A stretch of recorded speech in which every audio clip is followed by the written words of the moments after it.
आज हम आपको एक नई कहानी को लेकर आए हैं।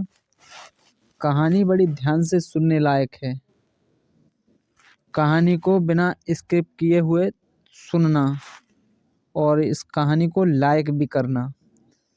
सब्सक्राइब करना या ना करना, लेकिन लाइक अवश्य करना इस कहानी को और शेयर करना। कि विश्वास का तरीका बदलो अपने परमात्मा पर। लोग विश्वास करते हैं, उन्हीं की तरह तुम करते हो। तो ये एक भेड़ की चाल की तरह हो जाता है। आप जानते हैं, इस कहानी को बारीकी से समझते हैं कि मेरे आसपास के सभी लोग भगवान को मानते हैं, इसीलिए मैं भी भगवान को मानता हूँ। सब भगवान में अटूट विश्वास रखते हैं, इसलिए मैं भी रखता हूँ। सब मंदिर जाते हैं, इसलिए मैं जाता हूँ।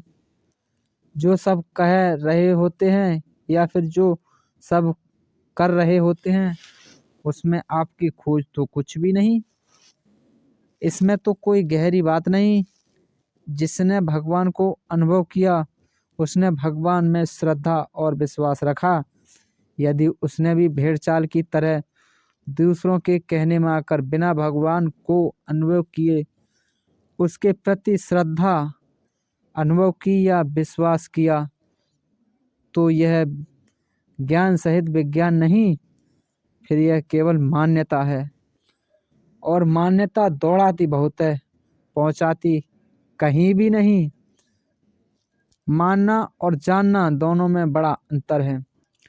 सब मानते हैं, इसीलिए हम भी मानेंगे कि प्रवृत्ति सही नहीं है।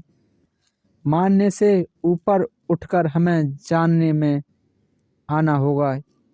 यदि हमने ईश्वर को दूसरों की देखा देखी ही माना, तो उनमें हमारा विश्वास आने जाने वाला ही होगा।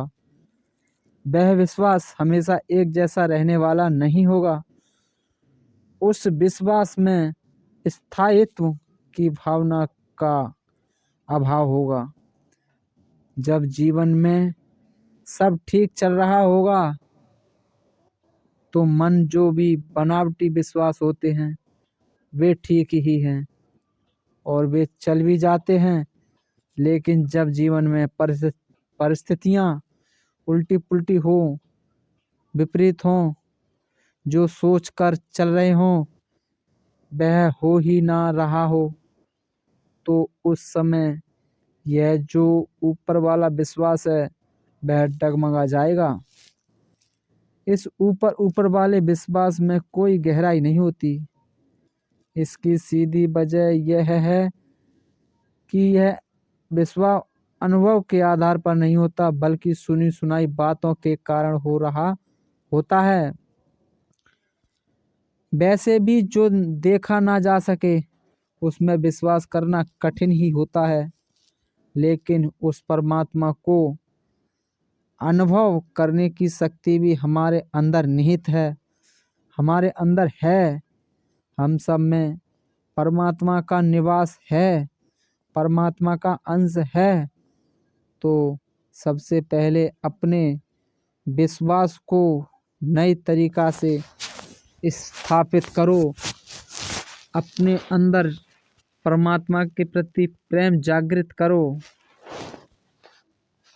उसको अपने अनुभव के आधार पर नया जन्म देना होगा, और तब होगा जब यह भाव पक्का होगा कि कोई शक्ति तो है जो सारे संसार को चला रही है।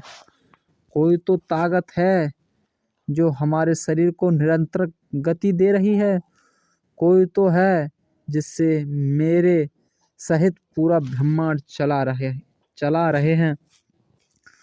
इस सार को अपने अंतर्मन के भीतर उतार कर ही जाना जा सकता है। इसके लिए ध्यान है। ध्यान का अभ्यास अपने भीतर स्थित उसी ब्रह्म को जानने की प्रक्रिया है जिससे हम चल रहे हैं। यह जगत चल रहा है। अपने अंदर उतरने के लिए हमें ध्यान करना होगा। क्योंकि निरंतर ध्यान और प्रार्थना आपको उस शक्ति को अपने भीतर अनुभव करा देती है। तब किसी के कहने से विश्वास करने की ज़रूरत नहीं रह जाती, बल्कि तब अपने अंदर खुद ब खुद विश्वास उत्पन्न हो जाता है, खुद ब खुद विश्वास पैदा हो जाता है। जब विश्वास अंदर से अनुभव के आधार पर जन्म लेता है तो भारी से भारी मुसीबत, कष्ट, दुख हो या कितनी भी उल्टी पुल्टी परिस्थितियां हों, वह सब में अडिग बना रहता है। इसीलिए पहला कार्य और सारी कोशिश अपने भीतर उतरने की होनी चाहिए। फिर जैसा अंदर की आवाज़ कहे वैसा करो, फिर जो भी घटेगा वह उचित होगा और वही हमारी जीवन यात्रा में सहायक होगा। तो दोस्तों, कहानी में यह बताया गया है, हमारे लिए कहानी यह सीख देती है कि हमें कभी भेड़ की चाल नहीं चलनी चाहिए कि जो दूसरा कर रहा है वही हम करें। नहीं, हमें अनुभव करना चाहिए परमात्मा का अपने अंदर कि इस संसार को चलाने वाली कोई तो शक्ति है, हमारे शरीर को चलाने वाली कोई तो शक्ति है, पूरे ब्रह्मांड को निरंतर गति दे रही है कोई तो शक्ति है।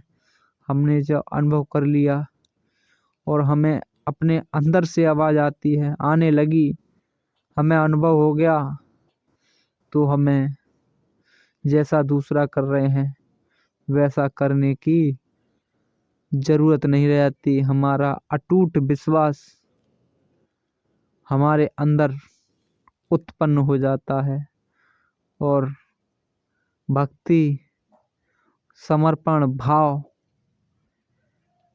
इन तीनों को प्रभु को दे दो।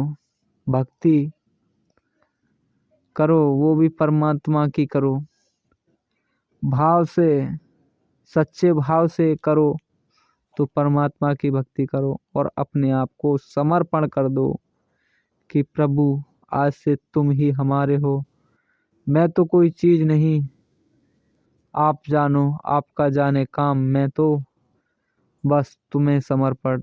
तो अपने अंदर से एक नया विश्वास पैदा होगा।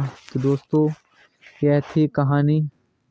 आप हमें कमेंट कर बताएं यह कहानी आपको कैसी लगी, लेकिन इस कहानी को एक लाइक कर ज़्यादा से ज़्यादा शेयर करें।